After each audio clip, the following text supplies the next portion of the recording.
Hello everyone, and welcome to the Mat 211 review on Maxima and Minima. My name is Julia, and I work for the tutoring centers at ASU. So for this problem, we have a word problem here. An ice cream store sells ice cream cones and ice cream sundaes. These goods are substitutes, meaning that relative demand for one good depends on the relative price of the other. That is, if one is too expensive, people will buy the other. So we're going to let P1 here equal the price of ice cream cones, and P2 is going to be the price of sundaes. Demand, which is quantity sold for cones, is given by this function here. Q1 equals 3 minus 2P1 plus P2. And demand, again, quantity sold, for sundaes is given by Q2 equals 5 minus 2P2 plus P1.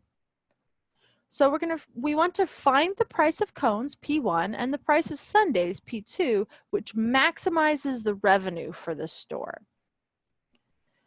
So the first thing that we need to do is we need to figure out what our revenue equation is. So let's remember that revenue equals price times quantity. Oop, that's not a Q. Let's try that again.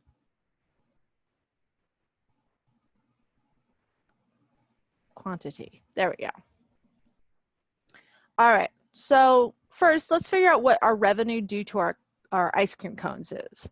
That would be Q1 times P1. So that's our function here times the price of our cones. And that's going to equal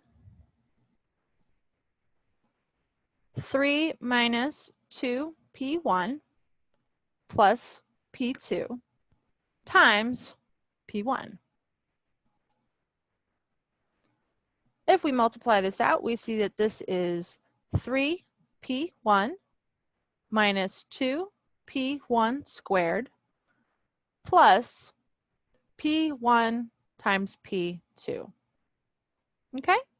Similarly, we also want to find the revenue for our sundaes, and that's going to be, just like with cones, that's going to be Q2 times P2, which will equal our second function here, 5 minus 2P2 plus P1 times P2. So that gives us 5P2 minus 2P2 squared plus P1 times P2.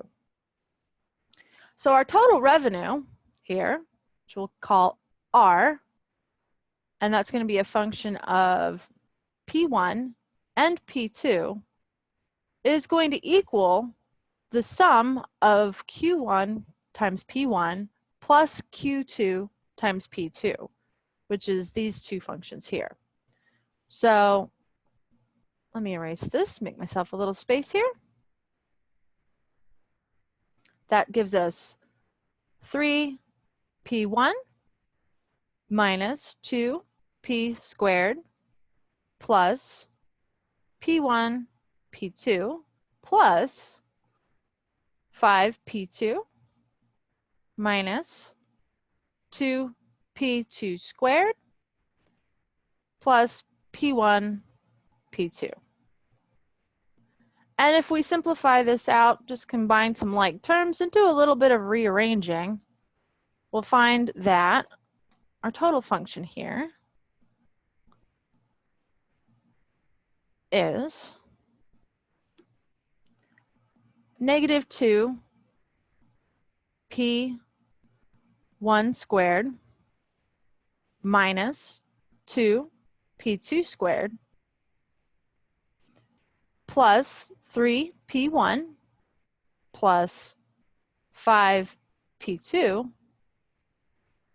plus 2 P1, P2, since these two terms combine. And we just added the squares at the beginning here. That's just a matter of personal preference. That's why I rearranged it. I like to have my squared terms at the beginning, but you don't have to do that if you prefer to write it a different way. So let's go ahead and we need to optimize this function. So we want to find out, in particular, we want to find out where the maximum of this function is. So that means finding the critical points of the function, and then which we will do by finding the first derivatives of this function. And then we want to use our second order derivatives, partial derivatives of this function, to classify any critical points that we find, and we'll be looking specifically for a local maximum. So let's write this up here real quick, just to get it out of our way, because we are a little short on space. So we know that this is going to be negative 2p1 squared minus 2p2 squared plus 3p1 plus 5p2 plus 2p1 p2. Great.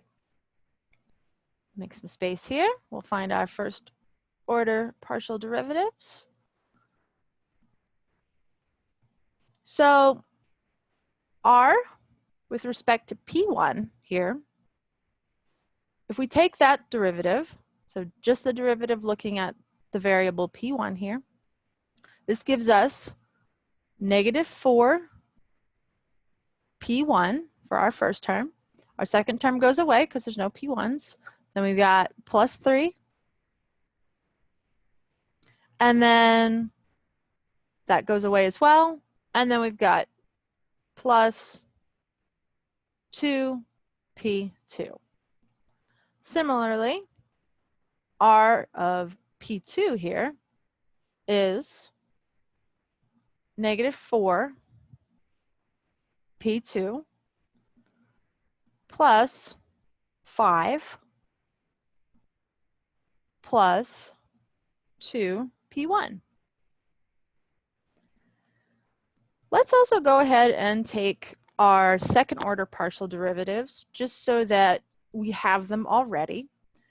And so that gives us R of P1 is going to be just negative 4 here.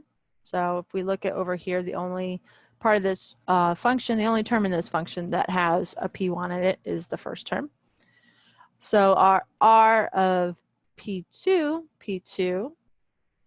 is going to be negative 4 as well for the same reason.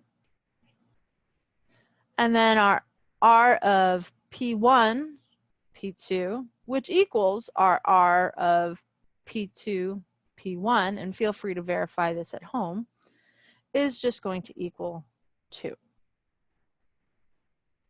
Great.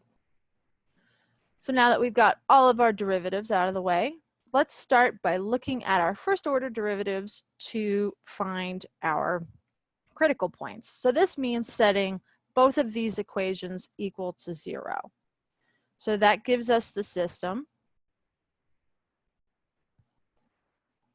negative 4 P1, and I'm going to go ahead and write this term second just to keep all of my variables together.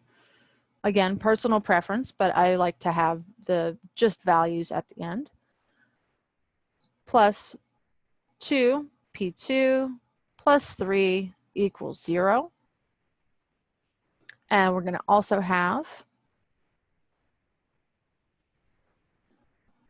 I'm going to go ahead and write these in order. So I'm going to put the P1s first here. So that gives me 2 P1 minus 4 P2 plus 5 equals 0. So the important point here is making sure that your variables line up, because this will allow us to solve for one or the other. So in this case, because I'm going to use the elimination method to solve this system, I want to make sure that my variables line up so it's clear which ones I have to add and subtract. So in order to use elimination on this, we want to multiply one of these two equations so that we can make sure that one of the two variables is eliminated. I'm going to go ahead and multiply this second equation by 2. So that gives me negative 4 P1 plus 2 P2 plus 3 equals 0 for my top. So same equation up there. And then 4 P1 minus 8 P2 plus 10 equals 0. And if we go ahead and add these two together, this gives us negative 6 P2 plus 13 equals 0. And then if we go from this and solve for our P2, we'll find that P2 equals 13 over 6. Great. And now we can just substitute this value into one of these two equations to solve for our other. So let's go ahead and substitute it into our second equation, just for fun. So we've got 2P1 minus 4 times 13 over 6 for our P2 plus 5 equals 0. And if we do some, combining of terms here, this will give us 2P1 minus 11 over 3 equals 0. If we subtract this over to the other side and divide by 2, this will give us P1 equals 11 over 6. Great. So now we have our single values. In this case, we only have one value each for P1 and P2. So this gives us sort of a point, a P1, P2 point here, okay? And we'll just write this up here so that we can clear off our space a little bit. So our P1, P2 point here is 11 over 6 and 13 over 6, with this being P1 and this being P2. Great. So now we want to check to see if this is a max, because we don't know yet. We know it's a critical point because it satisfies, we found it using our first order derivatives, right? But we don't know if it's a relative min, a relative max, or a saddle point. So we do need to check and make sure that that is true. So in order to do that, we erased all our derivatives here, but so in order to do that, we want to check the equation D of P1, P2 equals R of P1, P1 times R of P2, P2 minus R of P1, P2 squared. So if we recall, I know I already erased them all, but we had R1 or R of P1, P1 equaled negative 4. R of P2, P2 also equaled negative 4. And R of P1, P2 equaled 2. So this gives us negative 4 times negative 4 minus 2 squared, which is 16 minus 4, which is 12.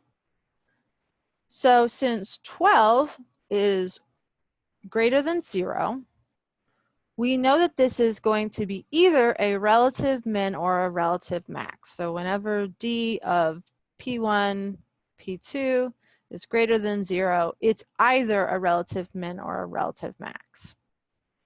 So now we need to check our R of P1, P1, and see if that is greater than or less than equal to 0. So if this is less than or equal to 0, then we'll have a relative max. Otherwise, it'll be a relative min if it's greater than 0. So let's check that real quick. We have R of P1, P1. Well, that's just equal to -4. We don't have to solve for anything. And that is indeed less than 0. So we know that this point is a relative max. Great. So in conclusion, let's just erase this here.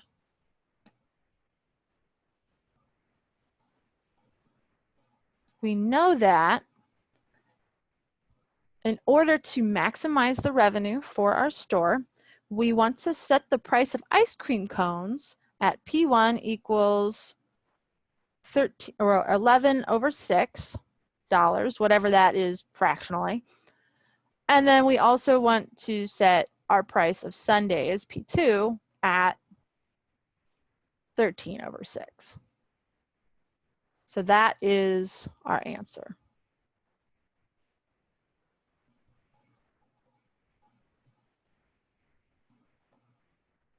Great. So now that we've solved for that, let me clear my screen here. Move to the next page. And just before I go, I wanted to remind everybody that if you are looking for any additional academic support or tutoring at ASU, you can go to tutoring.asu.edu to access all of our resources. Also, if you go directly to this link, you'll find the tutor search function, which you can also find on our main page. The tutor search tool allows you to look up all of our resources for specific courses. So thank you so much and have a great rest of your day.